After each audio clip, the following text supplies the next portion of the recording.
इस वीडियो में हम डिस्कस करेंगे फिजिक्स के एक चैप्टर ऑप्टिक्स का एक टॉपिक और टॉपिक का नाम है टोटल इंटरनल रिफ्लेक्शन।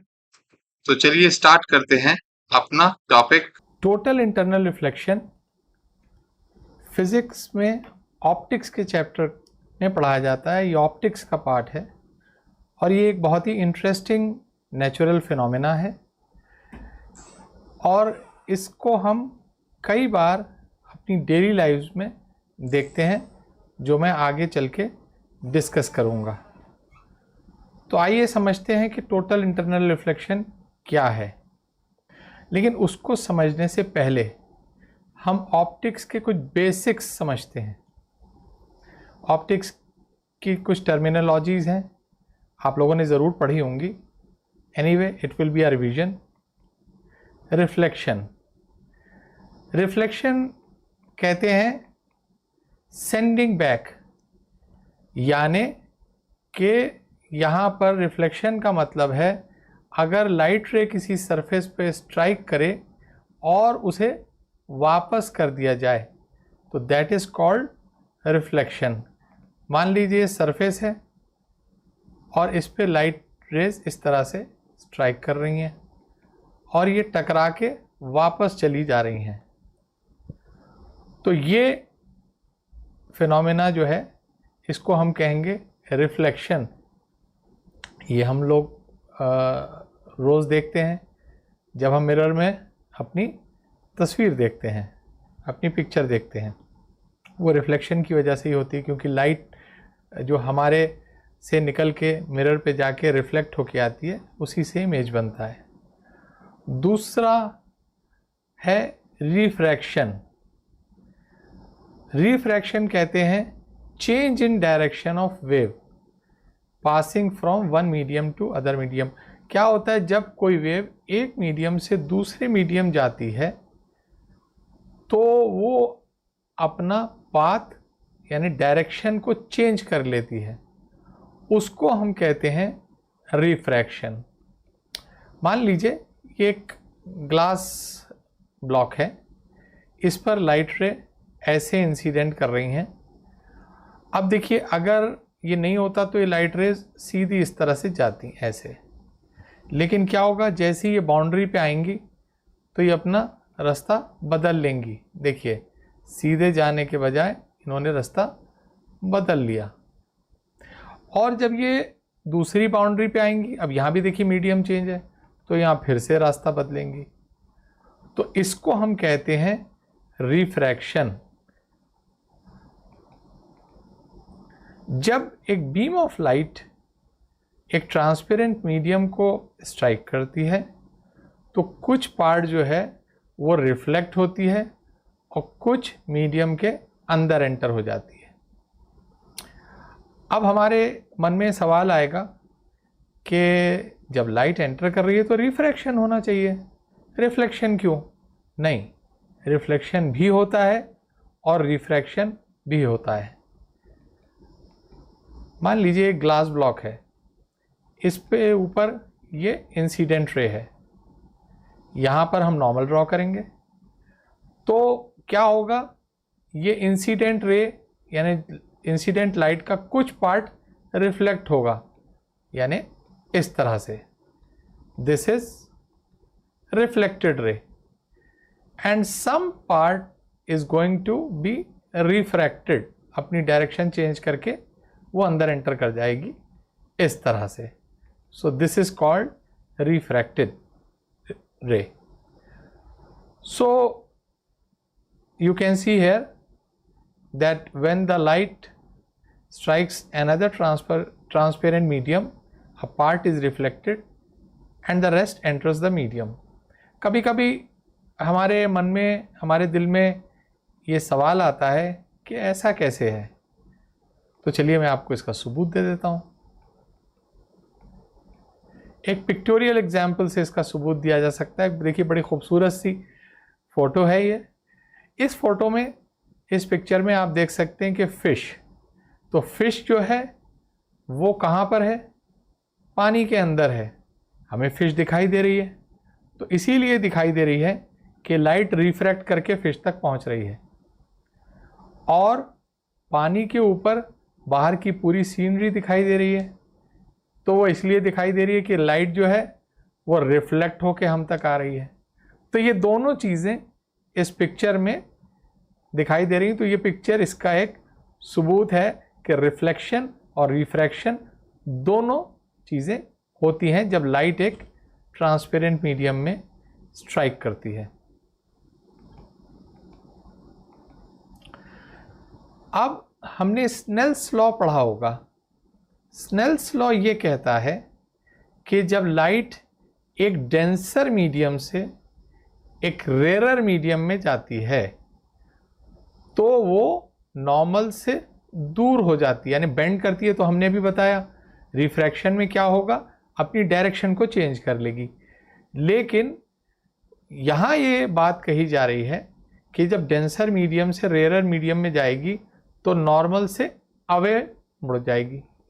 मान लीजिए ये डेंसर मीडियम है और ये रेरर मीडियम है, मीडियम 1 जो है, तो लाइट की रे एक इस पर इंसिडेंट हुई यहाँ पर।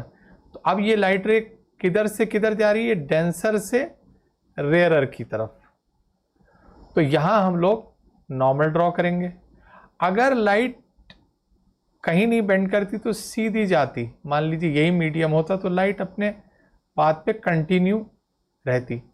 तो ये नॉर्मल से अवे हो जाएगी, अब इस तरफ ऐसे चली जाएगी। सो इट विल गो, ये इसका angle of incidence, and it will bend away from the normal, and this is our refracted ray. So you can see here. Now this is the angle of refraction.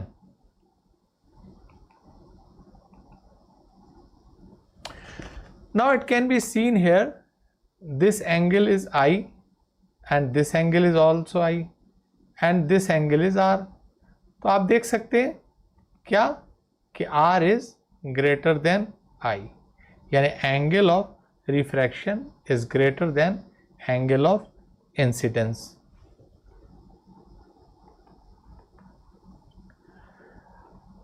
अब light रे एक denser medium से एक rarer medium में जा रही है। Denser medium हमारा मान लीजिए यहाँ वाटर है और रेरर है हमारी एयर। तो ये है हमारा डेंसर मीडियम और रेरर मीडियम। अब लाइट रे पानी के अंदर से आ रही है, इंटरफेस पे इंसिडेंट हुई, तो कहाँ से कहाँ जा रही है, डेंसर से रेरर। तो क्या होगा, नॉर्मल बनाइए। तो कुछ पार्ट ये एंगल ऑफ इंसिडेंस, ये रिफ्रैक्टेड रे, ये एंगल ऑफ रिफ्रैक्शन। तो कुछ पार्ट तो रिफ्रैक्ट होगी और कुछ पार्ट इस तरह से रिफ्लेक्ट हो जाएगी। अगर ये एंगल आई है तो ये एंगल भी आई होगा। ये तो आप जानते हैं कि angle of incidence and angle of reflection are same. अब हम क्या करते हैं कि आई को यानी एंगल ऑफ इंसिडेंस को ग्रेजुअली इंक्रीज करते हैं। ग्रेजुअली हम क्या करते हैं, इंक्रीज। मान लीजिए देखिए ये आपका इंटरफेस था, लाइट रे ऐसे स्ट्राइक कर रही है, ये आपका नॉर्मल, यहाँ नॉर्मल से थोड़ा सा अवे मुड़ी, रिफ्रैक्टेड रे, ये एंगल ऑफ इंसिडेंस, ये एंगल ऑफ रिफ्रैक्शन। अब हम क्या करते हैं कि थोड़ा सा आई को हमने बढ़ाया तो क्या होगा, अब ये एंगल ऑफ इंसिडेंस हो गया आई और आर भी थोड़ा सा बढ़ जाएगा, ये एंगल ऑफ रिफ्रैक्शन हो गया आर। तो ग्रेजुअली हम आई को बढ़ाते हैं तो क्या होता है, आर भी बढ़ता चला जाता है, राइट। कब तक बढ़ाते हैं, देखिए यहां हमने आई को थोड़ा बढ़ाया तो थोड़ा आर बढ़ा। अब हम आई को जब तक बढ़ाते रहेंगे जब तक कि R 90 ना हो जाए। देखिए यहाँ पर फिर और बढ़ाया और यहाँ पर अब जाके हमारा एंगल ऑफ रिफ्रैक्शन 90 हो गया, यानी ये 90। अब क्या हो रहा है, अब देखिए ये थी इंसिडेंट रे और ये है रिफ्रैक्टेड रे। अब रिफ्रैक्टेड रे जो है इस पोजीशन से पहले यानी 90 से पहले, यानी अगर यहाँ तक था R तब तो बाहर जा रही थी, लेकिन अब जो 90 पहुंचा है तो ये सरफेस पर क्या कर रही है, ग्रेज। ये कर रही है सरफेस पर ग्रेज। ग्रेज का वर्ड आपने सुना होगा, cattles are grazing in the field, घास चर रहे हैं। तो now this refracted ray grazes on the surface, right. तो इस केस में जो एंगल ऑफ इंसिडेंस होता है I, उसको हम कहते हैं IC और इसको हम कहते हैं critical angle. So critical angle. So critical angle is denoted by IC. अब ये हमने 3 केस बनाए हैं, 1, 2 एंड 3। तो ये तीनों केसेस में आप देख सकते हैं इंसिडेंट रे भी है, रिफ्रैक्टेड रे भी है और रिफ्लेक्टेड रे भी है। यहाँ भी इंसिडेंट रे, रिफ्रैक्टेड रे, रिफ्लेक्टेड रे।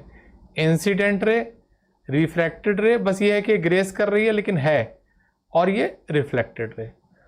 तो यहाँ इन तीनों केसेस के अंदर आप देख सकते हैं पार्शियली रिफ्लेक्टेड रेज हैं, यानी पार्शियली रिफ्लेक्टेड हैं, यानी इंसिडेंट रे जो है कुछ पार्ट रिफ्रैक्ट हो गया है और कुछ रिफ्लेक्ट हुआ है।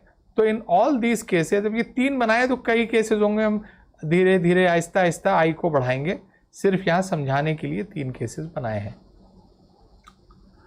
अब क्या होगा जब हम IC को और एंगल ऑफ इंसिडेंस को और बढ़ाएंगे, यानी I जो है जब IC से बड़ा हो जाएगा तब क्या होगा।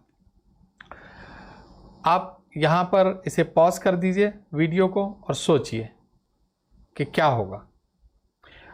I think most of you must have guessed it correctly. अब अगर एंगल ऑफ इंसिडेंस को हम बढ़ाते हैं, इससे ज्यादा करते हैं, तब अब R तो π/2 हो चुका है, इसके बाद अब वो पूरी की पूरी जो इंसिडेंट रे है वो रिफ्लेक्ट होके आ जाएगी, यानी यहां पर IC से बड़ा है ये एंगल, तो ये रे जो है ये पूरी रिफ्लेक्ट होके इस तरह से वापस आ जाएगी, यानी लाइक दिस। तो यहां तक तो पार्शियली रिफ्लेक्टेड रेज थी और यहां टोटली रिफ्लेक्टेड रे है, जो गई थी बाउंड्री पे स्ट्राइक करने, पूरी की पूरी वापस आ गई, बाहर बिल्कुल नहीं गई। इसी को हम कहते हैं total internal reflection. I hope the concept is clear to you. Anyway, now if we calculate the critical angle, अगर हम किसी तरह से क्रिटिकल एंगल निकाल लें, आपको मालूम है क्रिटिकल एंगल वो एंगल है जिस पर जो रिफ्रैक्टेड रे है सरफेस पर क्या करती है, ग्रेज। तो अगर ये एंगल ऑफ इंसिडेंस IC हो जाए तो फिर एंगल ऑफ रिफ्रैक्शन 90 डिग्री हो जाता है।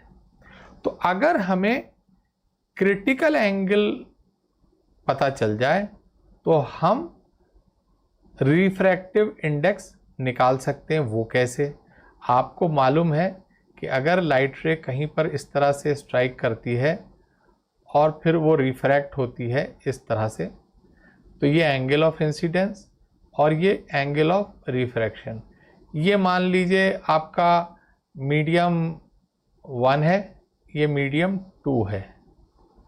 तो sine i upon sine r बराबर होगा N2 अपॉन N1। N2 क्या है? रिफ्रैक्टिव इंडेक्स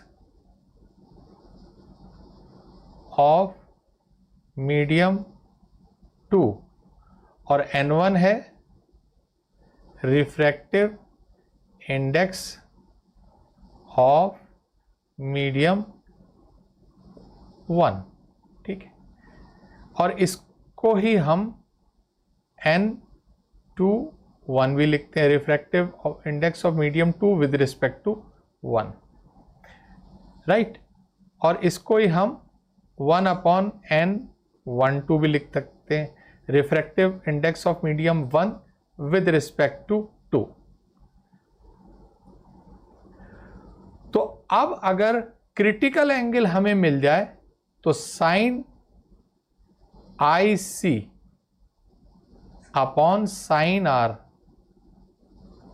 बराबर होगा N of rare medium upon N of denser medium. ये बराबर होगा 1 अपॉन N आर डी, यानी refractive index of denser medium with respect to rare medium. तो अब यहाँ पर ये किसके बराबर हो जाएगा? ये बराबर हो जाएगा sine 90 degree and this will be 1। तो साइन आई सी जो है वो बराबर हो जाएगा 1 अपॉन N डी आर। इसको हमने गलत लिख दिया, r d, we will write it d r, refractive index of denser medium with respect to rare medium. तो यही हमने यहां पर लिखा है। तो इस तरह से हम जो है वो रिफ्रैक्टिव इंडेक्स अलग अलग मीडियम के निकाल सकते हैं। तो यहाँ पर आप देख सकते हैं टेबल में बहुत सी चीज़ों के refractive index with respect to air mention है। अब आप देखिए वाटर का रिफ्रैक्टिव इंडेक्स है 1.33, तो क्रिटिकल एंगल निकाल के हमने इसका रिफ्रैक्टिव इंडेक्स निकाला, इसका क्रिटिकल एंगल है 48.75। इसका मतलब ये हुआ कि अगर ये वाटर है और यहाँ कोई भी रे 48.75 डिग्री से ज़्यादा पे स्ट्राइक करती है, यानी this angle is greater than 48.75 degree, तो this will be totally internally reflected, right. इधर एयर है और इधर वाटर है। ये सब विद रिस्पेक्ट टू एयर है, क्राउन ग्लास, फ्लिंट ग्लास। लेकिन जो सबसे इंटरेस्टिंग केस है वो है डायमंड का। इसका क्रिटिकल एंगल कितना है? 24.41। और यही प्रॉपर्टी यूज करके डायमंड में ग्लिटरिंग पैदा करी जाती है। इसको हम आगे डिस्कस करेंगे। अब एक बहुत सिंपल सा एक्सपेरिमेंट है जिसको परफॉर्म करके आप घर पे इस फिनोमेना को देख सकते हैं। वैसे तो कई जगह आप देखते ही हैं, लेकिन अगर चाहें आप तो घर पे देख सकते हैं इसे। एक्सपेरिमेंट यह है कि एक गिलास में आप थोड़ा टर्बिड पानी लीजिए। टर्बिड का मतलब गदला। एक होता है ना ट्रांसपेरेंट जिसमें आर पार दिखाई दे, टर्बिड थोड़ा सा गदला जिसमें ठीक से इधर उधर ना दिखाई दे। तो यहाँ पर हम लेसर का इस्तेमाल करते हैं, लेसर बीम का। इसीलिए टर्बिड वाटर लेते हैं कि लेसर बीम क्लियरली दिखाई पड़े। यहाँ पर हम लेसर बीम को इसको इस तरह से प्रोजेक्ट करते हैं। तो अब देखिए क्या है, लेसर बीम ये पानी से एयर में जा रही है, डेंसर से रेयरर में। तो डेंसर से रेयरर में अगर जा रही है और अगर क्रिटिकल एंगल से ज़्यादा पे इंसिडेंट हुई तो वापस आ जाएगी। एक चीज़ यहाँ मेंशन करना ज़रूरी है कि टोटल इंटरनल रिफ्लेक्शन जब ही होता है when light passes from denser to rarer.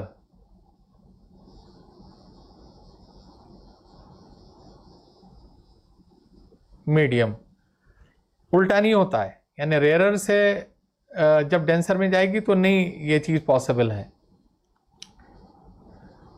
तो अब हम क्या करते हैं, यहां पर हम देख सकते हैं ये बीम एक रे की शक्ल में हमें दिखाई देगी, ये एंगल ऑफ इंसिडेंस है।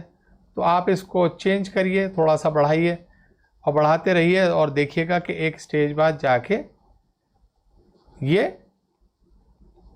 जब क्रिटिकल एंगल से बढ़ जाएगा ये एंगल, तो this will be reflected like this and you can put a paper here. तो लाइट स्पॉट आपको रेड कलर का पेपर पे दिखाई देगा। ये एक्सपेरिमेंट का सेटअप है, घर के एक्सपेरिमेंट का। तो आप देख सकते हैं कि लेसर बीम जा रही है, स्ट्राइक कर रही है, टोटल इंटरनल रिफ्लेक्शन हो रहा है और फिर वापस टेबल पर ही एक रेड स्पॉट दिख रहा है। लेकिन ये एक्सपेरिमेंट करते वक्त एक प्रिकॉशन की ज़रूरत है, और वो ये है कि कभी भी आप लेसर बीम को आँखों में की तरफ मत पॉइंट करिएगा, वो आँखों में नहीं जाना चाहिए, otherwise it can be dangerous. Now let's see some interesting examples of total internal reflection. Examples: shining of air bubbles inside water. You must have seen कि एयर बबल पानी के अंदर होते हैं तो उसमें कहीं कहीं से शाइन आती। इवन कोल्ड ड्रिंक की बॉटल्स में देखा होगा ना आपने, वहाँ पर भी ऐसे ही होता है कि बबल्स शाइन करते हैं। वो भी टोटल इंटरनल रिफ्लेक्शन की बिना पे ही करते हैं। अब आप देखिए कैसे। मान लीजिए ये आपका वाटर है, इसके अंदर ये बबल है, this is the air bubble. तो देखिए लाइट बाहर से आ रही तो हर तरफ से ही आ रही है, ऐसे ऐसे ऐसे, from everywhere light is coming. तो कोई तो लाइट की रेज ऐसी होंगी जो इसे स्ट्राइक करेंगी और क्रिटिकल एंगल से ज़्यादा एंगल पर। मान लीजिए ये एक बीम ऑफ लाइट है, ये स्ट्राइक करी तो यहाँ नॉर्मल बनाइए। ये angle is if it is greater than IC। अब देखिए लाइट यहाँ से डेंसर से रेयर में जा रही, चूंकि वाटर से एयर में जा रही तभी पॉसिबल है ये। तो अगर ये क्रिटिकल एंगल से ज़्यादा पे इंसिडेंट है तो क्या होगा, ये लाइट पूरी की पूरी टकरा के वापस आ जाएगी। तो इसका पार्ट ये आपको शाइन करता नज़र आएगा। देखिए ये जो है पोर्शन शाइन करता नज़र आएगा।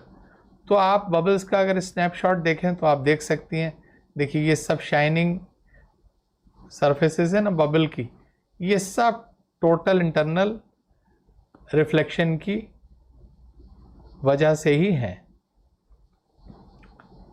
एक और इंटरेस्टिंग केस इसका हम लेते हैं, इसे कहते हैं फिनोमेना ऑफ मिराज। वैसे इसे पढ़ते हैं मिराज, लेकिन लिखा जाता है मिरेग, राइट, लेकिन प्रोनाउंसिएशन है इसका मिराज। ये एक ऑप्टिकल इल्यूजन है। इल्यूजन कहते हैं धोखे को। ऑप्टिकल इल्यूजन का मतलब आंख का धोखा, जो चीज़ नहीं है वो दिखती है। और ये फिनोमेना ज़्यादातर गर्मी के दिनों में होता है, हॉट समर डेज में, और predominantly it happens in desserts. अब ये फिनोमेना है क्या? मान लीजिए हमारा ग्राउंड है और बहुत गर्मी के दिन है, मतलब सपोज ये डेजर्ट ही है, डेजर्ट में ही सरफेस है, यहाँ पर एक इस तरह का पेड़ है। अब ट्री से हर तरफ लाइट रेज जा रही हैं, मतलब हर पोर्शन से हर तरफ लाइट रेज जाती हैं। तो मान लीजिए हम ट्री का सारी लाइट रेज को नहीं लेते, हम चलिए इस पोर्शन को लेते हैं। इससे रेज, ये एक रे निकली। अब रेज इसकी हर तरफ जाएंगी, इधर भी, इधर भी, इधर भी, इधर भी, because they are, we can't count them. Now ये हमारे ऑब्जर्वर की आंख तक पहुंची ये रे, तो इसे पेड़ की ये टॉप पोर्शन जिसे कहते हैं चोटी, ये दिखाई देगी। अब क्या होगा कि चूंकि आपकी ज़मीन बहुत गर्म है तो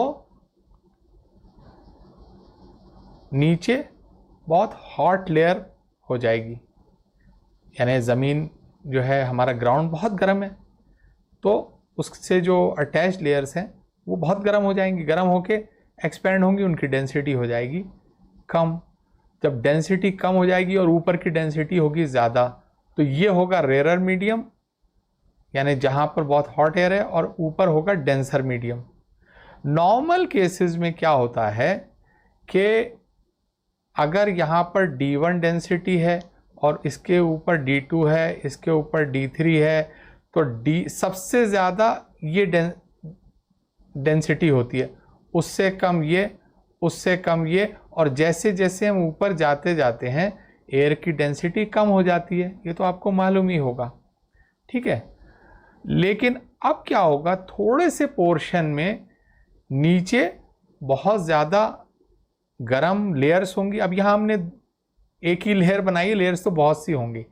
तो अब जब इससे एक रे तो हमारी डायरेक्ट हमारे पास आँख में आई, कोई रे ऐसी होगी कि वो मान लीजिए इस तरह से आ रही है, अब ये डेंसर मीडियम से रेयरर में आ रही है, तो हमने बताया कि ये लेयर्स बहुत सी होंगी, कई लेयर्स होंगी इस तरह की, नीचे गर्म, उससे कम गर्म, उससे कम गर्म, उससे कम गर्म, तो रेयरर, उससे डेंसर, उससे डेंसर, उससे डेंसर, ऐसे रहेगा। तो जब ये यहाँ पर उस लेयर पे स्ट्राइक करेगी तो डेंसर से रेयरर में जाएगी, तो मान लीजिए ये इसकी पहली लेयर पे स्ट्राइक किया तो अवे फ्रॉम द नॉर्मल जाएगी, ये इसका नॉर्मल है, ये सीधी जाती, अब ये अवे फ्रॉम द नॉर्मल इस तरह से चली जाएगी, यानी it will go like this, और अवे गई। फिर कोई ना कोई एक रे, एक लेयर ऐसी होगी जहां पर ये स्ट्राइक करेगी तो ये क्रिटिकल एंगल से ज़्यादा पे स्ट्राइक करेगी, उस वक्त ये पूरी रिफ्लेक्ट करके ऐसे आ जाएगी। तो क्या होगा, ये रिफ्लेक्ट करके आँख में पहुँचेगी। अब देखिए ये आ तो रही थी यहाँ से और आती हुई दिखाई देगी हमारे ऑब्जर्वर को इधर से, क्योंकि इस डायरेक्शन में। तो अब इस रे को आप बैक ट्रेस करिए, तो जब ये रे हमारी यहाँ से आती हुई दिखाई देगी तो इसका इमेज ट्री का उल्टा ज़मीन के नीचे बनता दिखाई देगा। तो ये तो हमने एक पॉइंट लिया ट्री का, सारे पॉइंट से इसी तरह से रेज आएंगी, तो ट्री का इमेज जब ऐसे नज़र आएगा तो आपको लगेगा कि यहाँ पर पानी है, एक्चुअली में यहाँ पानी नहीं है। So this is an optical illusion. It happens predominantly in deserts, but even in cities you see this. Now, this is a mirage in a desert. This is a real picture of mirage in a desert. ये अक्सर जो लोग desserts में travel करते हैं वो देखते हैं, और इससे जो जानवर हो जाते हैं, जो एनिमल्स होते हैं, स्पेशली डियर और ये सब, ये धोखा खाते हैं और उन पे बहुत इफ़ेक्ट होता है इसका। क्योंकि क्या होता है, गर्मी में वो प्यासे होते हैं और वो देखते हैं तो उन्हें पानी नज़र आता है, तो वो बड़ी तेज़ी से भाग के जाते हैं उधर के, अरे पानी है, और जब देखते हैं तो यहाँ तो कुछ भी नहीं है। अब जानवर हमारी आपकी तरह समझदार तो नहीं होते हैं, उन्हें शॉक होता है, तो कई बार ऐसा होता है कि जानवर शॉक से ख़त्म हो जाते हैं। रोड पे मिराज होता है, आप देखिए रोड जो है वो किसकी होती है, बिटुमेन की। बिटुमेन बहुत गर्म हो जाता है, तो वहाँ टोटल इंटरनल रिफ्लेक्शन। तो आपने अक्सर देखा होगा, आप कार में ट्रैवल करते हैं, रोड पे पानी दिखाई देता है इस तरह से, बट जब आप करीब जाएंगे तो वहाँ तो पानी नहीं होता है। So this is a mirage on a road. अब एक दूसरा फिनोमेना जो टोटल इंटरनल रिफ्लेक्शन पर बेस्ड है वो है फिनोमेना ऑफ लूमिंग। ये भी ऑप्टिकल इल्यूजन है, लेकिन ये बहुत कोल्ड रीजन्स में होता है। ये होता है कोल्ड रीजन्स में, और यहां ऑब्जेक्ट जमीन के अंदर दिखाई देने के बजाय आसमान में दिखाई देता है। It appears hanging Midway in air. ये कैसे होता है? ये एक्चुअली वहाँ होता है जो बहुत ही कोल्ड रीजन है, सीज हैं बड़े बड़े और वो बिल्कुल फ्रोज़न रहते हैं, वहाँ बहुत लो टेम्परेचर रहता है, बहुत ठंडे होते हैं, वहाँ पर होता है। तो होता क्या है कि सी जो कि बहुत ठंडा है, तो उसके ऊपर जो एयर की लेयर होगी वो काफ़ी ठंडी होगी, तो क्या होगी, एक डेंसर मीडियम बन जाएगी, और ऊपर उसके क्या होगा, थोड़ी हवा गर्म होगी, और ऊपर और गर्म होगी, मतलब गर्म का मतलब उससे थोड़ा ज़्यादा टेम्परेचर होगा और ज़्यादा, तो वो रेयर मीडियम हो जाएगा। अब मान लीजिए ये कोई सी है और इसमें ये शिप है और ये होराइजन है और यहाँ हमारा ऑब्जर्वर है। तो देखिए, हम कभी देखते हैं ना समुद्र में हमें एक लकीर दिखाई देती है, तो इस लकीर के पीछे ये है वो लकीर, यहाँ पर इसके पीछे ऑब्जर्वर को बस यहाँ तक दिखाई दे रहा है, इसके पीछे क्या है, शिप है, वो नहीं दिखाई देता है, क्योंकि दुनिया गोल है हमारी। अब क्या होगा,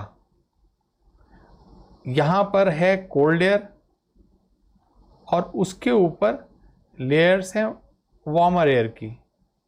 अब हमने यहाँ पर एक लेयर बनाई, लेयर्स तो बहुत सी होंगी, तो क्या हुआ, ये रेयर मीडियम हो गया और इसके नीचे डेंसर मीडियम। अब शिप से लाइट की रे निकली और ये इसी तरह की बहुत सी लेयर्स हैं जो डेंस हैं, ऊपर की रेयरर, ऊपर की और rarer.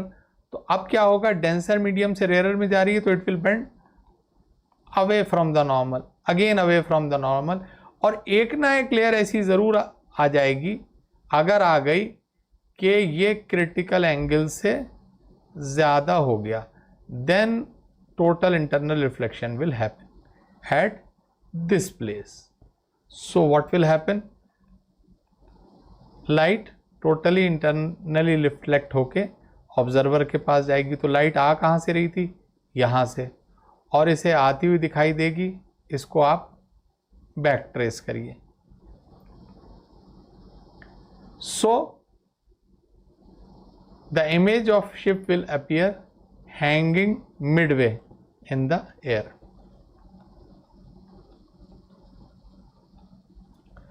This is some of the pictures of looming. You can see one more picture, and these are all in a very cold countries.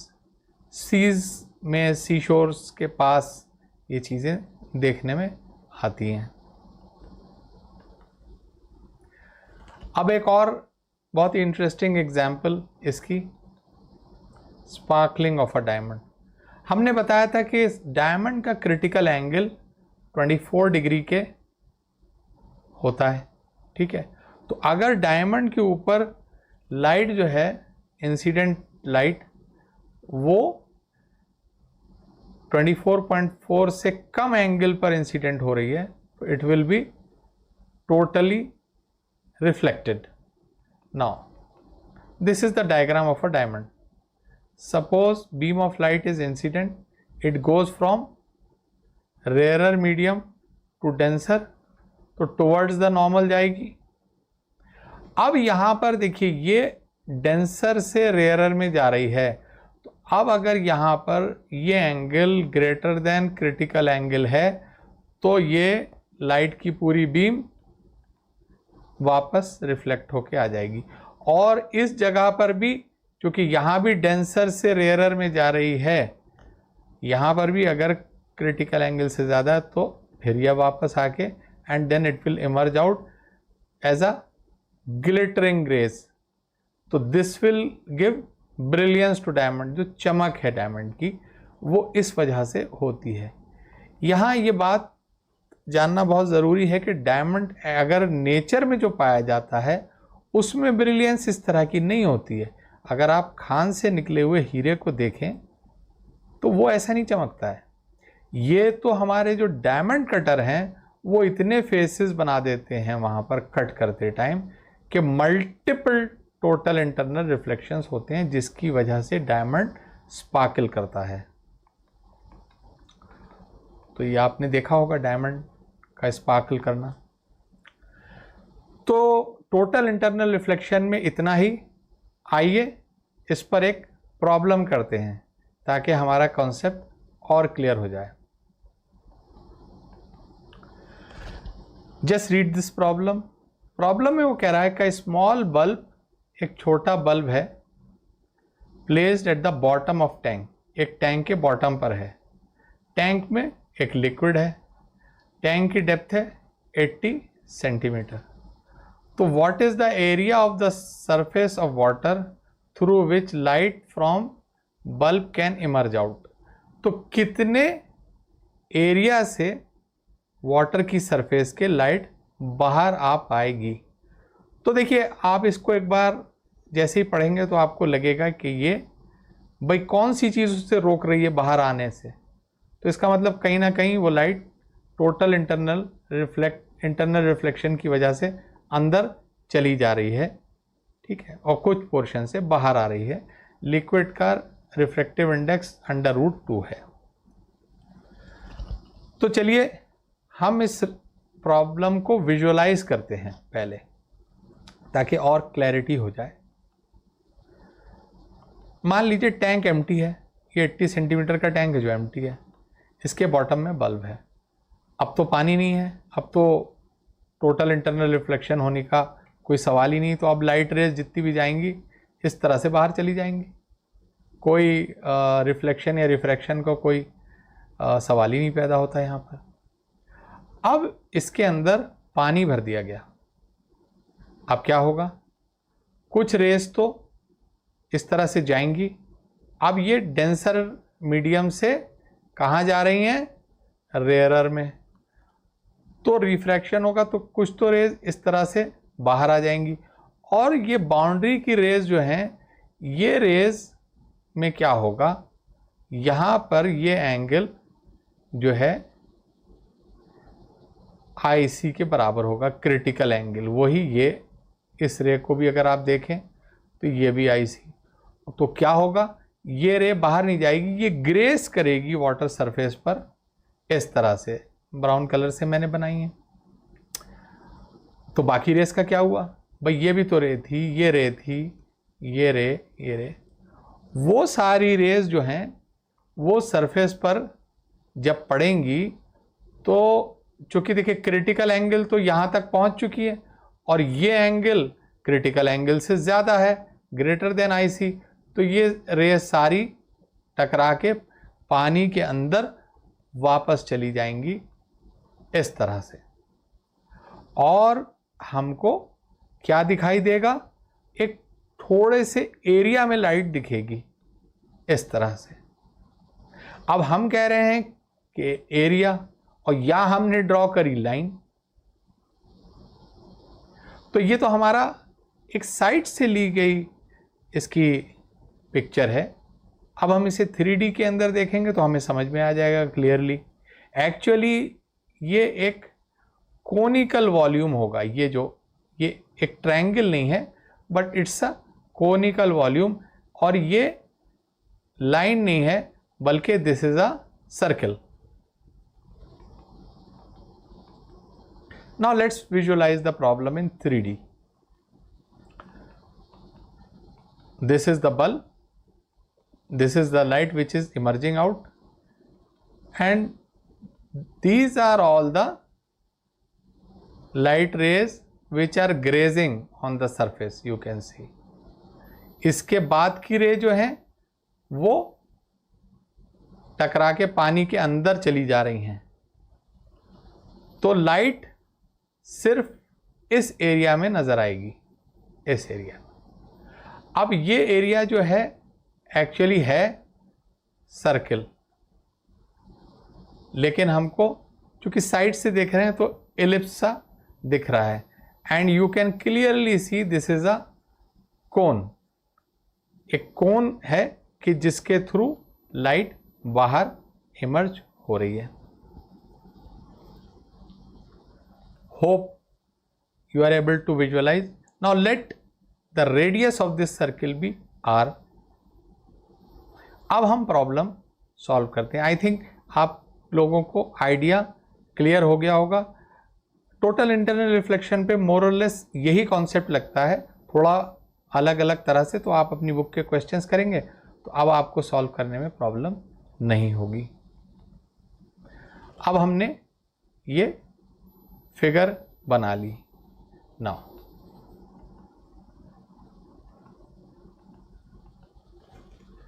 तो ये भी आईसी है और